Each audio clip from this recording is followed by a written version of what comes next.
Sa mga may balak pong bumiyahe pa probinsya, agahan po ninyo ang pagpunta sa mga bus terminal sa Metro Manila.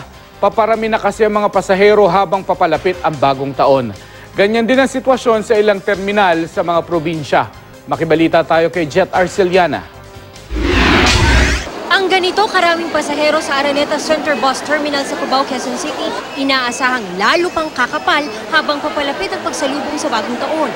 Mismong pamunuan ng bus terminal ang nagpaalala sa mga pasahero na mas agahan ang pagpunta sa mga terminal ngayong araw.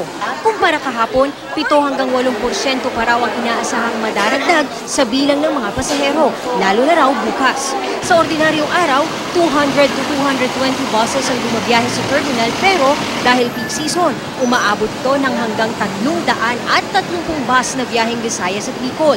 Tiniyak naman ng mga bus company na sapat ang mga bus.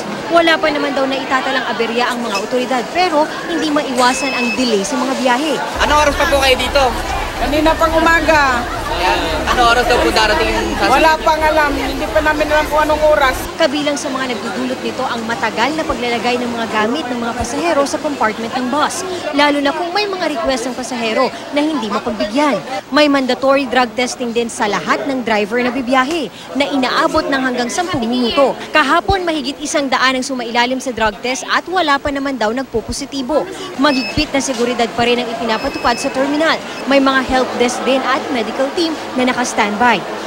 Mula pa kaninang madaling araw, dagsa na rin ang mga biyahero sa NAIA Terminal 3. Pero ayon sa Manila International Airport Authority o MIA, hindi naman ito gaanong marami kumpara sa mga nakaraang naranasang holiday rush. Sa katunayan, nasa minimal raw ang kanilang passenger volume sa ngayon. Wala pa naman daw nakakanselang flights, mapa-domestic o international man. Gayunman, tuloy ang ipinapatupad na mahigpit na pagbabantay sa mga paliparan. May mga help desk din para sa mga pasahero. Sakaling magkakaaberya, maaaring tumawag sa DOTC Hotline 7890.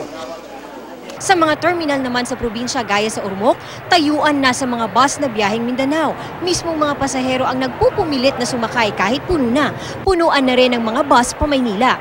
Punuan na rin ang mga biyahe ng mga fast craft mula sa Port of Ormoc pa Cebu. May 4 na biyahe ang to-go araw-araw, pati ang 2 pang mga fast craft company na Wissam Express at Ocean Jet na bumabiyahe pa Ormoc mula Cebu. Jet Arceliana, Nagbabalita, Pilipinas.